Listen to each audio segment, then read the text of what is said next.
So one thing businesses need to keep in mind is that the labor shortage that we are currently seeing that is permeating virtually every industry sector is likely to be a long-term phenomenon. This is not something that is exclusively COVID related, and it's not something that's going to go away in 2022.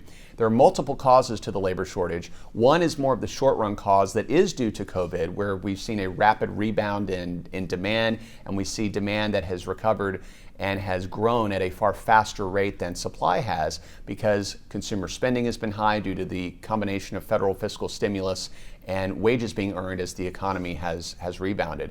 And that simply has outpaced the recovery of supply. And so as a result, we've seen this labor shortage emerge just because demand has been so high. But the broader reason, what we call the structural reason why we expect the labor shortage to continue is because we've seen a significant retirement of baby boomers. And the way to think about that is that baby boomers turned 65 over a 20-year period from roughly 2010 to 2030. And so what we would like to see is a smooth transition out of the workforce, sort of a slow and steady retirement phase over that 20-year period among baby boomers.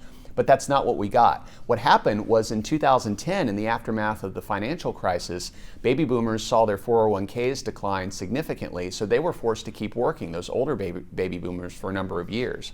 And then in 2020, the stock market was doing really well, and baby boomers were concerned about getting sick from COVID, and so many of them opted to retire perhaps a bit earlier than they would have otherwise.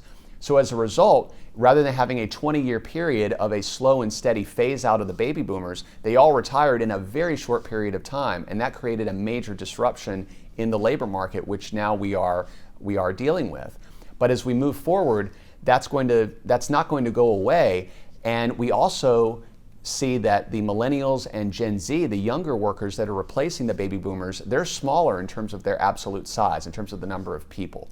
So the main takeaway for businesses is that yes, part of this labor shortage is due to the COVID-19 pandemic and the sort of messy recovery process that we've seen and the high demand, but part of it is also structural and more likely to be long-term. So employers need to be prepared to get creative about how to deal with a labor shortage that is likely to be a challenge, certainly for South Carolina, for the foreseeable future.